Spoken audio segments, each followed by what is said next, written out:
30th September 2022.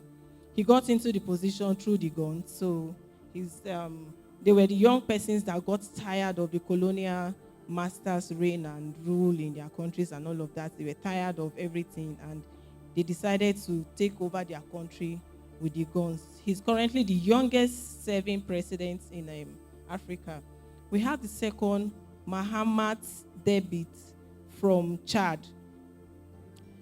Mahamat Debit took over from his father, the popular Chadian president Idris Deby, who died while in the course during commanding the troops at the northern Chadian president. He's age 36. The next youngest president we have in Africa is age 41 from Mali. Assimi Gauta is a military officer also who has been in the interim president of Mali since 28th of May 2021. He has been the military leader. Following the military takeover, he led against former President Ibrahim Boubacar Keita 2020. He was the leader of the National Committee for the Salvation of the People. So some of even these people being in the military, they are not just military officers, but they were also involved in some national development, and that's why they are able to take the bull by the horn to take over their country for their country. The next young president is age 44, Mamadi Domboa is a military officer serving as the interim president of Guinea since 1st October 2021. It was through coup d'etat, he came into being the president. He's a member of the Special Forces Group of Guinea military and a former French legionnaire. He's the fourth largest young leader of the African continent. Then we have the first young democratically elected president from Senegal.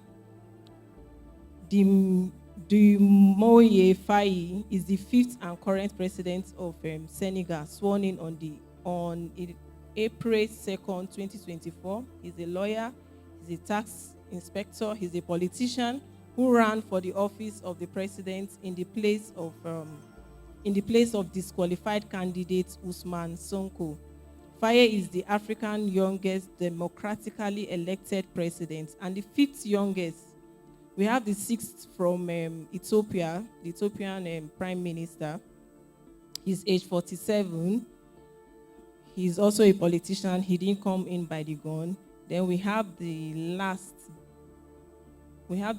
being from Madagascar, 49, sorry.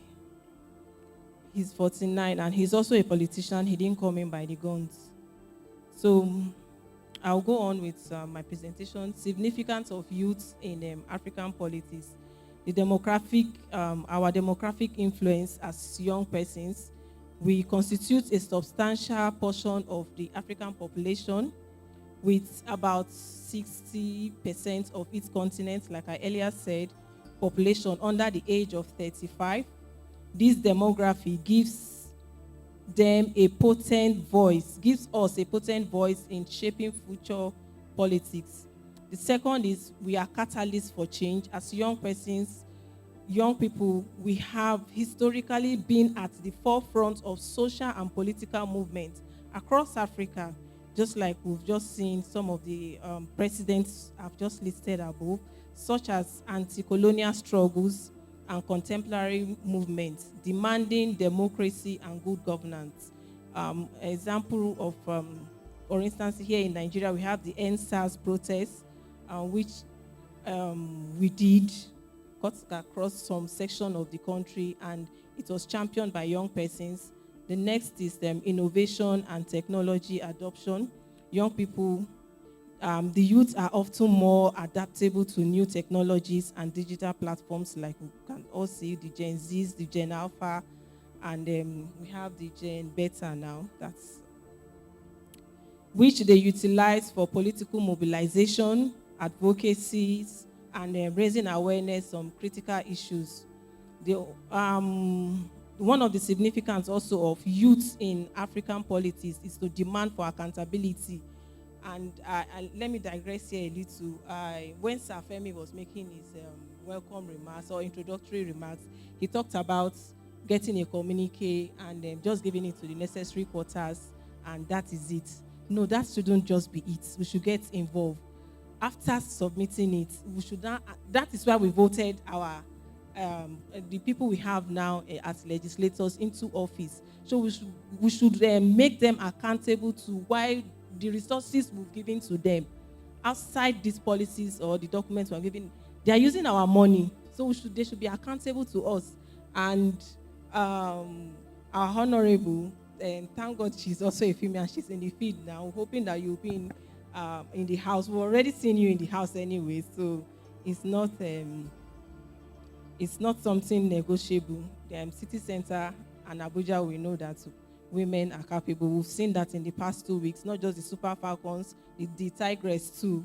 They were able to do something that made everybody laugh. At least the past 2 weeks, we've seen something outside the norm. Either we're fighting this or we're fighting that. No, we're talking about our unity, our oneness, our being why we should be Nigeria. So the next one is we have vision for the future.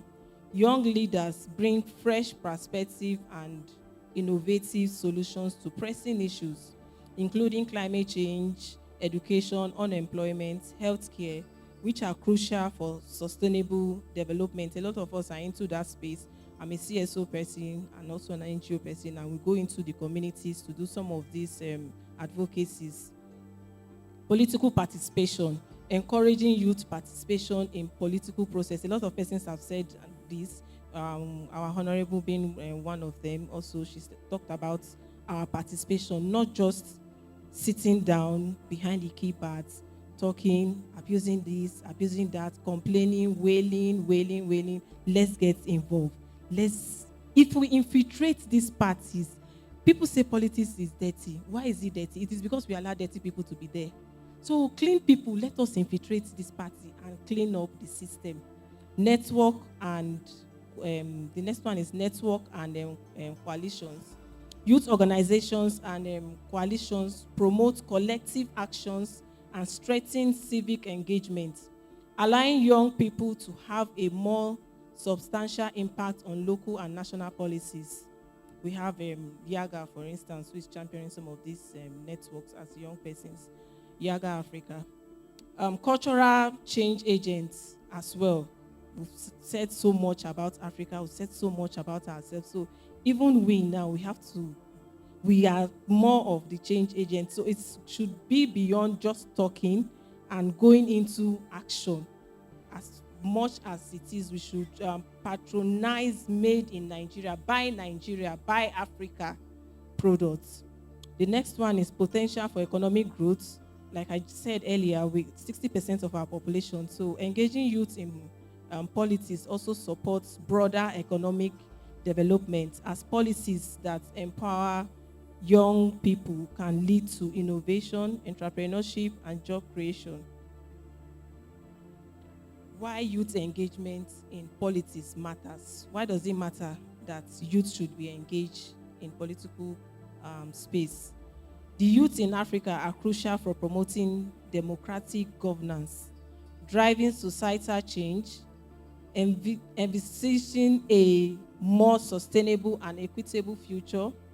Their active participation is vital in addressing the continent's challenges and leveraging its opportunities. Youth also bring fresh ideas and innovations. A lot of speakers have said about it. We are also the largest demography and future leaders.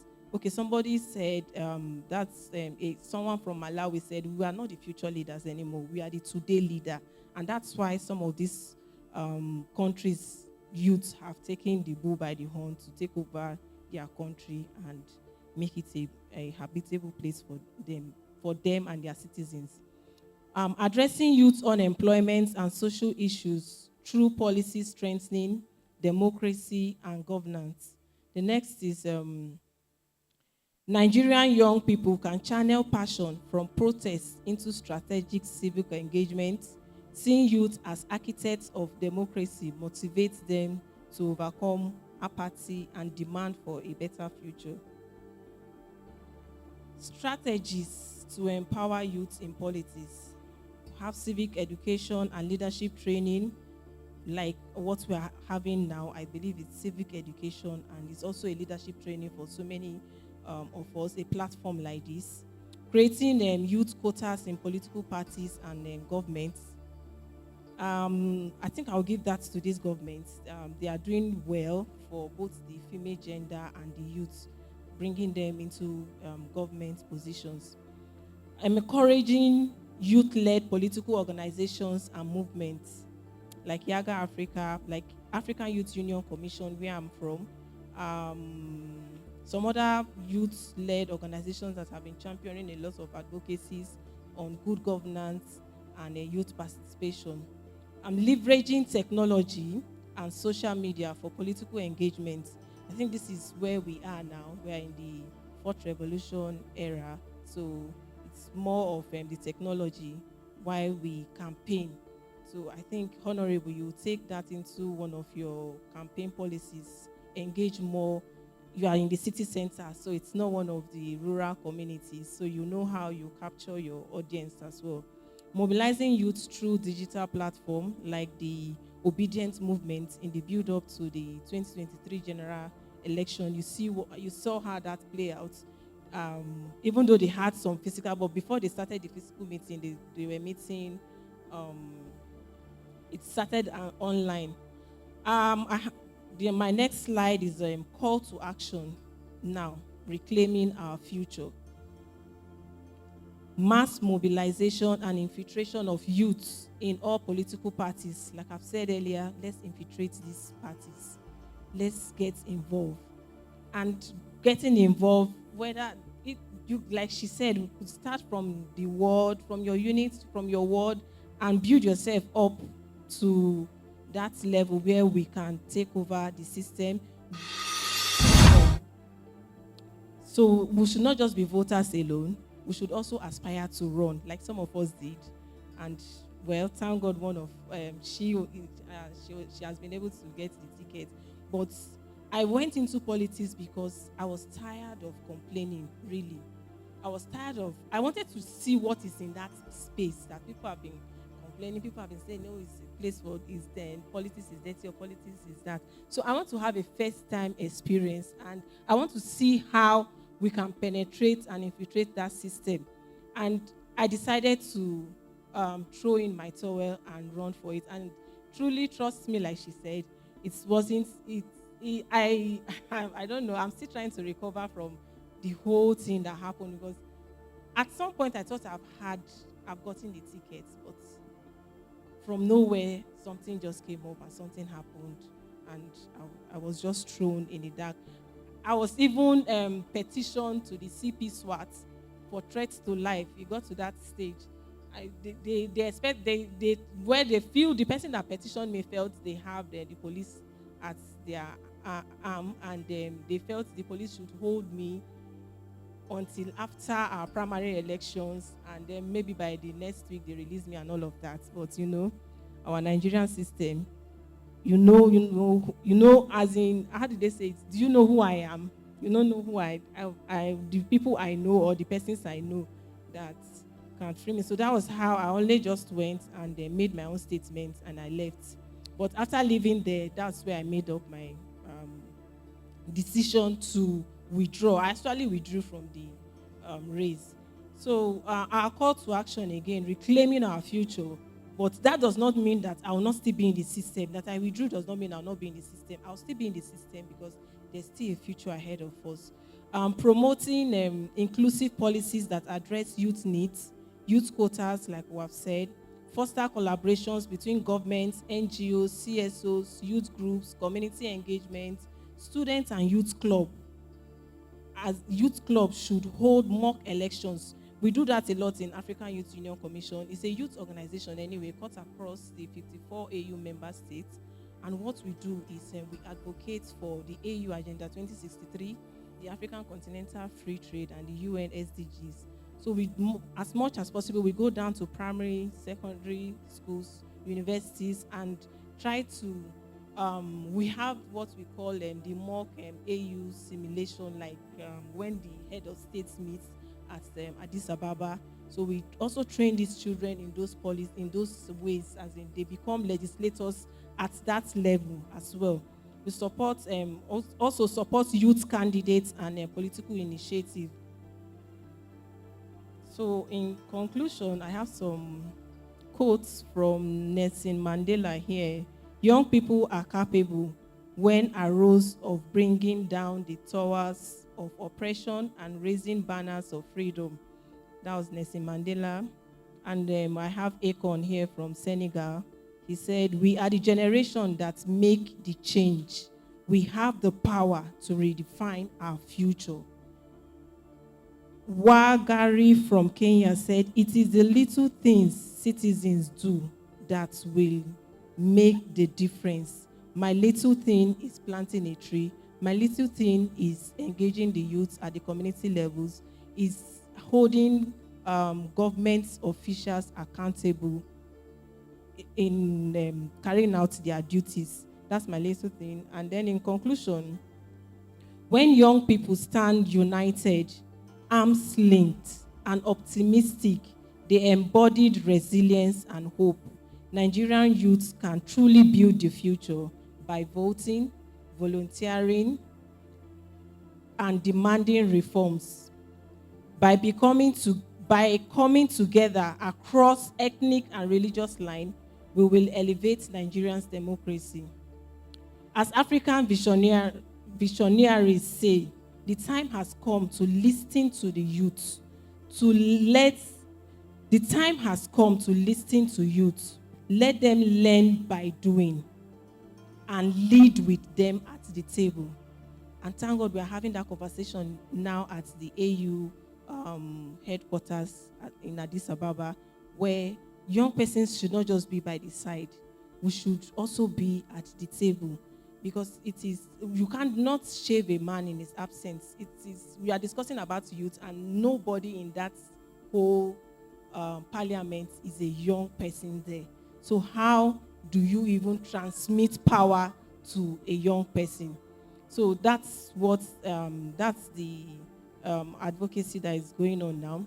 Let them learn by doing. Let us learn by doing and lead with them at the table. The future of Africa depends on the active participation of its youths in politics. By reclaiming their political voice, young Africans can restore the soul of the continent. Together, we can elevate Africa to a new height of democracy, prosperity, and unity. Thank you very much. Merci beaucoup. And let me also use this opportunity to invite you all for our program. The African Youth Union Commission, the Nigerian chapter, is hosting the International Day for Youth, 12th of August, which is Tuesday. Here we're doing it in partnership with the National Human Rights Commission, and it will be held there in their auditorium from 9 a.m. So I hope to see all of us there to have these conversations. We did a national essay competition, and we have some persons who will be going home with some cash prizes on that day as well. Thank you very much for having me. Thank you, ICC. Thank you.